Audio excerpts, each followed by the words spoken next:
Okay, everybody. So, in this video where I'm talking about the random spikes while simming, or you just doing a medium rate range flight of like a 3 to 4 hour flight, and then when you're landing, you're getting these crazy spikes, or the sim would just freeze for a couple seconds, and then it will ruin your approach. I believe these are all my opinion. It's up for you guys to try it and see if it works for you guys. I believe I might found the reason why this is happening. So if you guys see right here, I'm flying the 777. It's part of a video that I'm recording. I'm climbing out of Dubai. Everything looks fine. Climbing through. Terrain level detail looks fine. I mean, no, it's smooth. I'm getting, I believe, around, let me see if I can get a frame count. See how many frames I'm getting right now. 60 frames. 60 frames. I'm in the middle of nowhere. Uh, no offense. But I'm getting 60 frames. Everything is, I can move everywhere. You see, there's a little bit of a stutter. Not stutter, but, like a little something, but it's nothing crazy. Still getting 60 frames, flying the 777. But if I go here and I open my task manager, my CPU was running at 2.8 gigahertz and it's being utilized 25% of the usage. So what I found out is that when you play Microsoft Flight Simulator, your CPU is always like this. Always. 4.5, I think mine, let me see, AMD, let me open that. Your CPU is always, especially the main core, since Microsoft Flight Simulator is a main core uh, application. Basically, it uses your highest core for basically terrain level detail and all these other things, right? Um, so let me see. Go to basic view. Okay. So my fastest core in my AMD 758X goes to 4.8 gigahertz. That's the one that the sim uses. So when I'm in the ground and I'm running at those speeds, I have no stutters, nothing. The CPU is doing what it's supposed to be doing. And you notice that when you do your flights, you log in into JFK, LAX, or Heathrow, and it's performing well. No spikes nor anything. You take off perfectly. The problem is when you start descending, especially when you get close to the ground, about to land, is when you have these problems. And I think all of that comes from the fact that Microsoft Flight Simulator is always running your CPU to the ground, even if it doesn't. Like, I clearly showed you guys in the beginning where I was getting 60 frames and my CPU was running at 2.8 gigahertz. And it was giving me 60 frames on cruise, no problems. If I were to try that at 2.8 gigahertz in the ground, it's going to be Hail Mary of stutters, because clearly the main core needs to run fast to process ground, cars, airplanes, buildings, terrain level detail, rendering. So it will make sense for the CPU to run at a higher clock so you can have a 60 frame experience, right? But I believe that when you're here cruising and there's nothing to be rendered besides a couple planes that fly here and there on VATSIM and your own aircraft that is probably rendered already through the GPU, there's no need for my CPU to be running this high at all. So you run Microsoft Flight Simulator, you do your flight, you take off perfectly, you're cruising.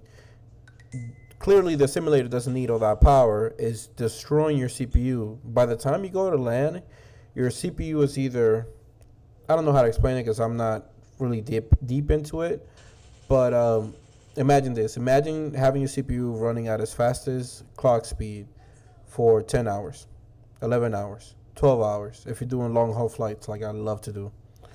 You're basically destroying your CPU, and you don't get a good experience. I don't want to talk too much, but I really have to make it as detailed as I can so people can understand what's going on. I believe that at this point, uh, Microsoft or the simulator should know, hey, we're far away from the ground. We should, slow down on the requirements from the main core, which is this one over here. That's my fastest core. Let me mute this. Um, so yeah, so what I did, because I've been, messing around trying to find solutions to these random spikes. Like you can have 60, 80 frames, and you will still have these spikes because your CPU has been destroyed for multiple hours. So there's no way in hell that he can give you a faster clock speed, which you need in the ground. So I installed this software called Power Plant Switcher. So I have 3 plans there. I need to delete one. So I basically went, I'm gonna switch it back to Power Saver, and you just see how my CPU clocks down to 2.8 and 25%. It's cool. It will cool down. So when it's time for me to land, when I hit my top of the set, I come here and I switch it back to high performance. And then when I'm landing, I get no spikes. Terrain looks beautiful. Everything is rendered how it's supposed to be. And I think that that's the solution to that. Um, Honestly, I would love for the creator of FPS to see this video. I went to his GitHub, try to get in contact with him because I think this is something that can be implemented into Auto FPS fairly easy. It seems like an easy thing to do. I don't know. I don't do any coding or anything like that. So, um, we're reaching our cruising for now, and the CPU is running. Let me show you guys. Let me open AMD. So I did check to see what was the CPU power usage, and it's around when I put it into power save mode when I'm cruising and I don't need that higher clock. The power usage is between 12 to 15 watts, which saves a lot of electricity. When I um, when I started to sim, the more flights I did, the more I realized that my electricity bill will go insane. I'm talking about $180 electricity bill until I started to play with this. But I always played it on low power saver mode. But it wouldn't allow me to go to places like LAX or New York that frequently with bigger aircraft. Um, so I figured, what if I switch it and just use it when I'm cruising and use high performance when I'm in the ground? And I can you not, my electricity bill went from $180 a month to $80. 80, 79, 79, 82. Basically $100 save. I believe that this is beneficial for your system, your bill. If you're a dad and you pay bills and stuff like that, it's beneficial. Or even if you live with your parents will be happier at you there that you're not using so much electricity. Especially in a cruise, if you do these long flights and you're not using sim rate or anything like that. I mean, that's a huge savings, and I really love using this. So if we go here, powers, edit power plan.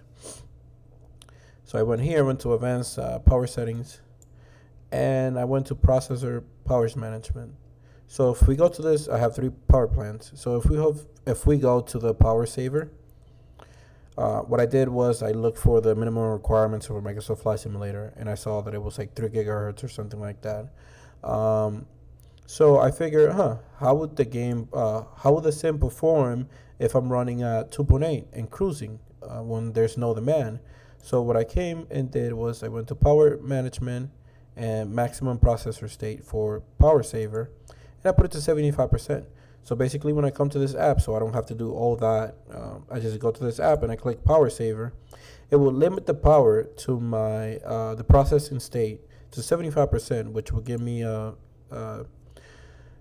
clock speed of 2.8. It varies based on your CPU. You can play with the numbers. So I was like, oh, that's perfect.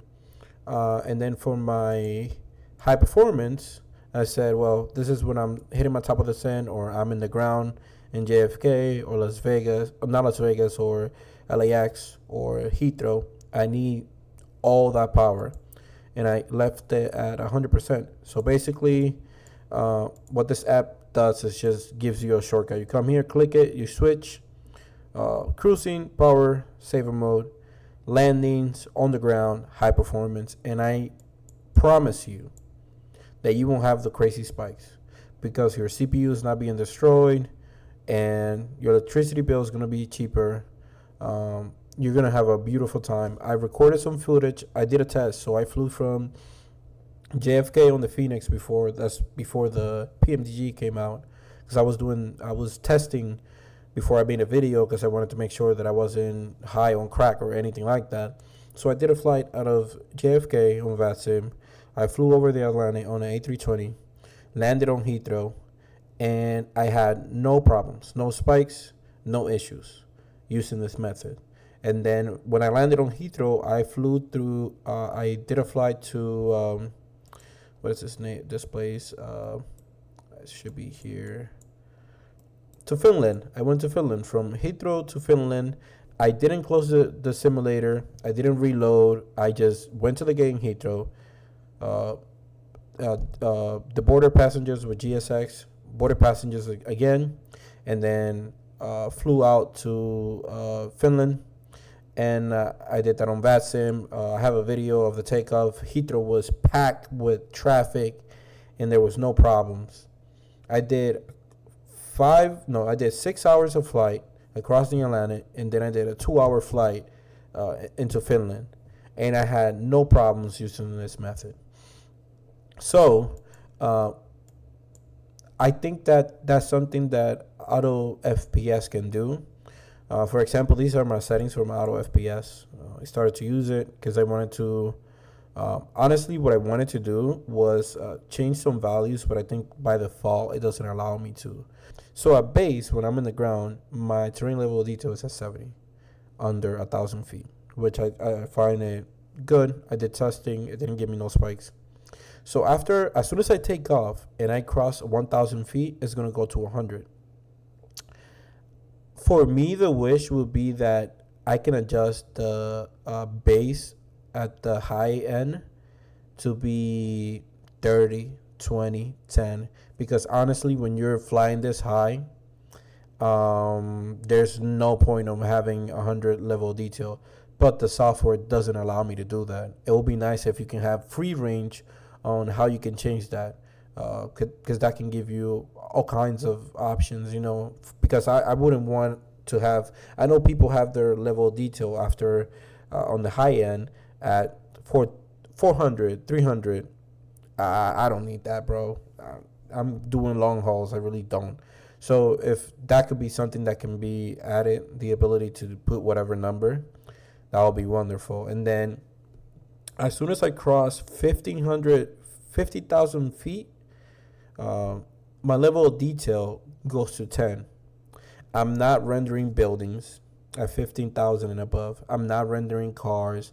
I'm not rendering clouds. It doesn't affect the clouds or anything like that. So there's no point of having a high level of detail at that altitude. So I'm trying to be as realistic and not just have crazy numbers just for the sake of it, I believe that the Xbox does this kind of stuff automatically. I wish that it could be that we can have this on the simulator. It says that I'm getting 26 frames. That's a lie. Yeah, you guys can see. But yeah, that's what I did. Those are my settings for my Autofps, and I'm fine. The scenery looks beautiful. So now I'm gonna show you guys some footage of. Let me close this. Of those flights that I did. Here editing, one of the things that I want to make clear is like in these clips, make sure to pay attention to the traffic, because I'll be looking around through the cockpit when I take off, and I'll look down at the terminals. Just try to count the amount of traffic flying in, taking off, in gates, and the performances. I mean, Speaks for itself. Beautiful. See ya. Surface wind 290 degrees at 9 knots. Runway 27 right, cleared for takeoff. Clear for takeoff in 205. Bluebird 465 Mike, taxi left Alpha, stand 518. Alpha 518, Bluebird 465 Mike. Bluebird 43 Mike, runway 27 left, clear to land. 27 left, clear to land, 43 Mike. Bluebird 8 Charlie Yankee, give way to company A320 vacating on the left. Giving way to the vacating traffic, Bluebird 8 Charlie Yankee.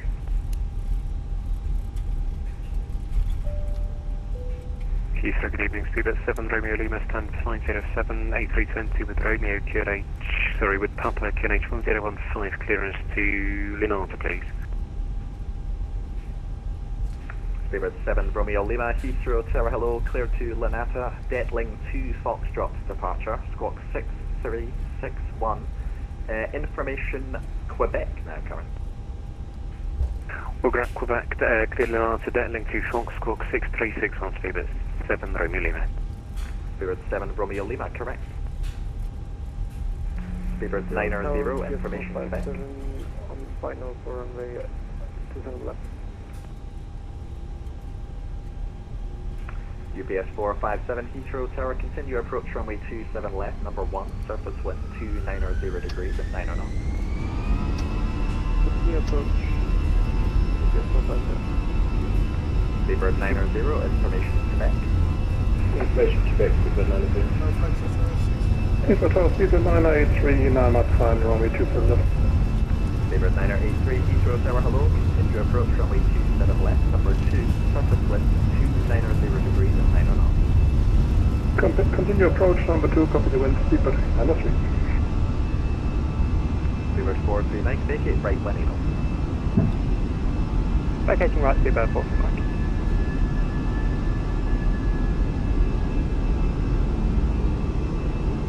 UPS 457, do you have the British Airways E320 on the runway and stuff?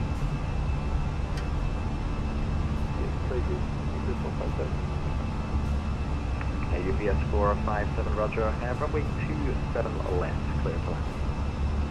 Clear to land, runway 27 left, UPS 457. Center 215, contact Heathrow Director 119 or decimal 73 days. 119 decimal 7 for Finland 205. Bluebird 8 Charlie Yankee, can I just confirm it was stand 508, sorry.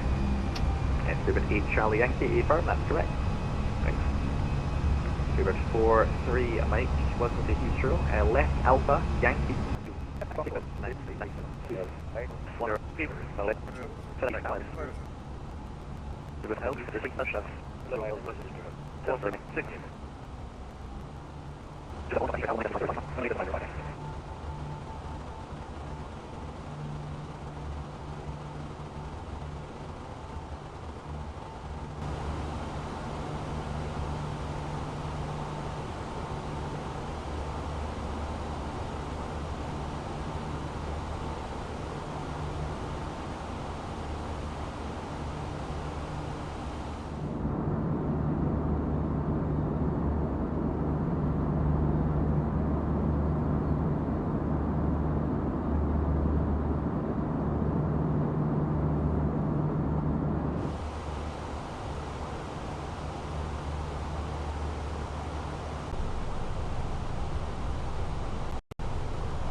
3.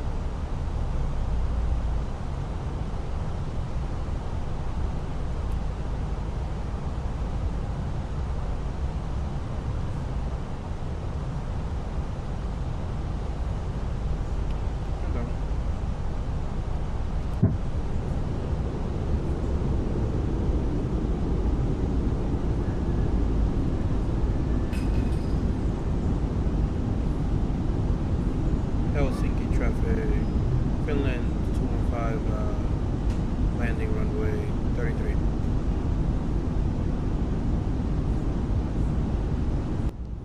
Hey guys, just wanted to mention that here when the camera goes a bit crazy, it's not because of the sim or anything. It's because my girlfriend walked behind my face tracker and it triggered that motion there.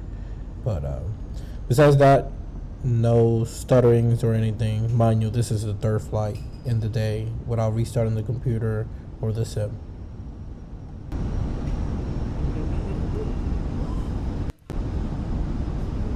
500. 100 above. 400. Minimum. Continue. 300. 200. 100. 50. 40. 30. 20. Retard. 5.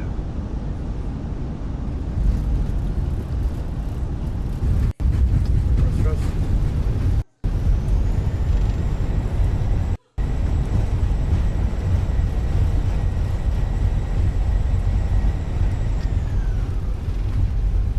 Good. What's up?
Canary Tower, Delta 1128, on the island, from 2 to left. Delta 1128 Canyon Tower, good evening. For my 22 up number 3, clear to land. Number 3, clear land, 2 to left.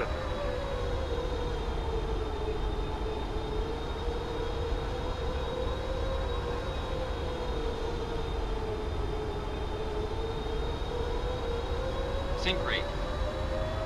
Sink rate.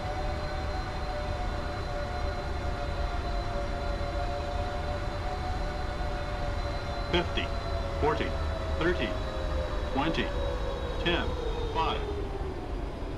And W798, can we head down onto Juliet to the terminal 5?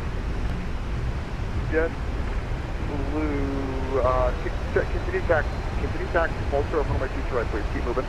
Roger, keep moving.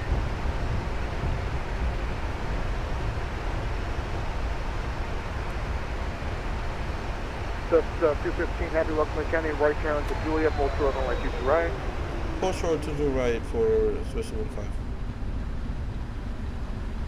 Okay, Tower, W 1012, Island. JetBlue 1012 County Tower, good evening. Runway 22 left, clear to land. Alright, 22 left for JetBlue.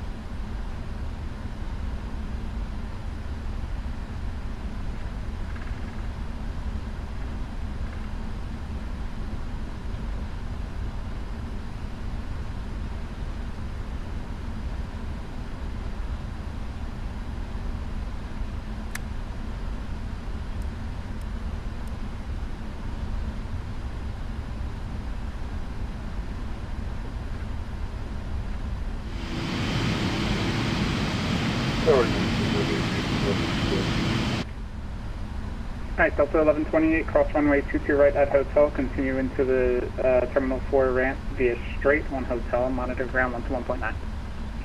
Cross 22 right, continue hotel, straight on hotel to the ramp, destination, thank you.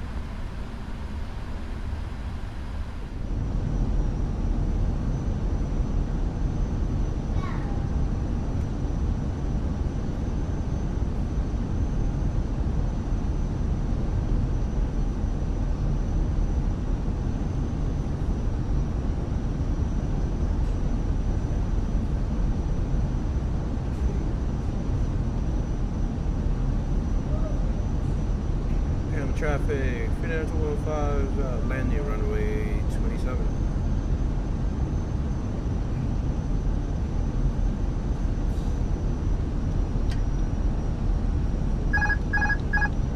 Alright,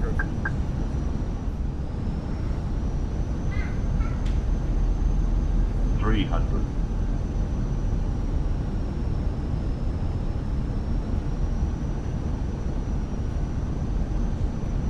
200.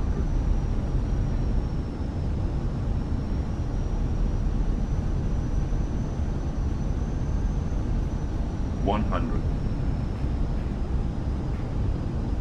50, 40, 30, 20. Retard. Retard. Rest.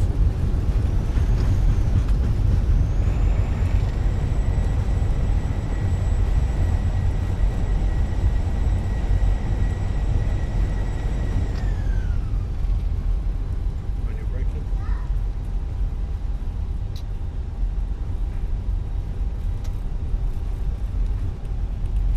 What's up?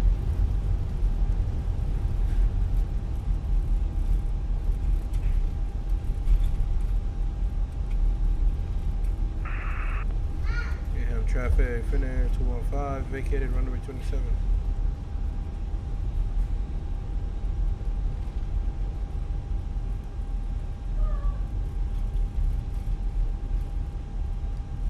Hazard 15 November, on 5 mile final to 27.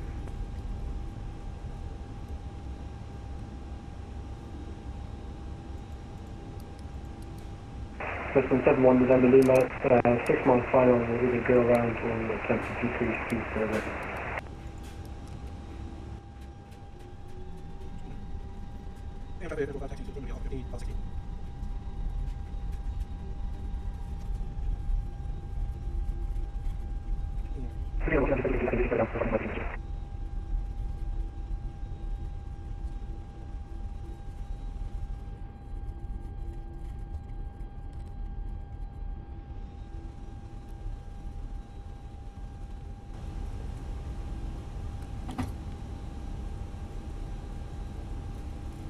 10-1 November, Lima, go around.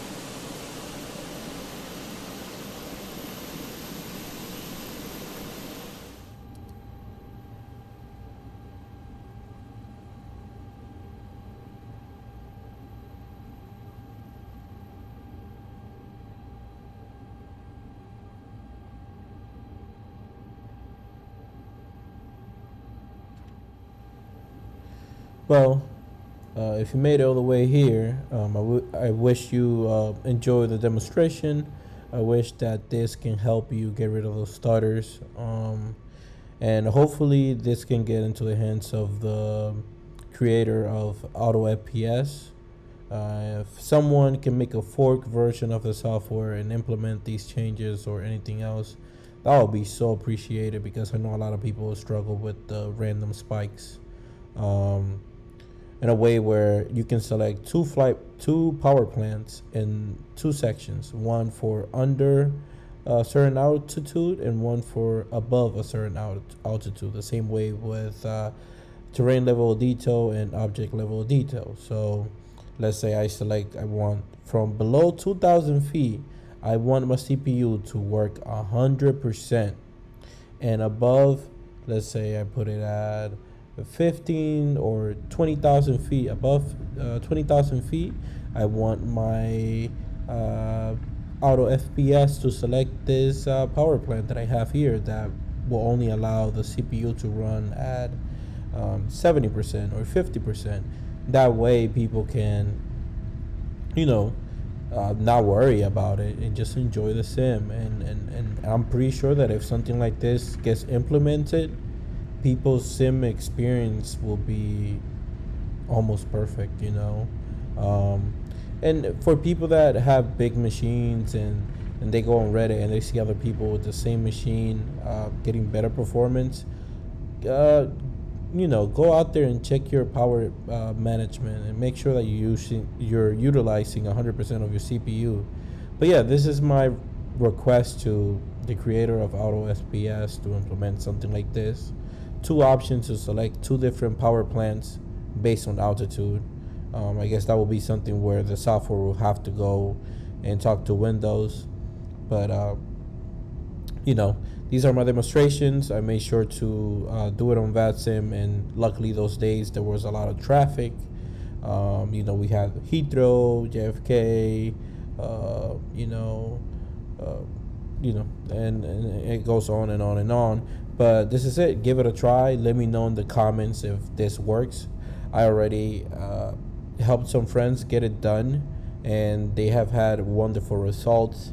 I'll make sure to link down the software that I use to switch the power plants.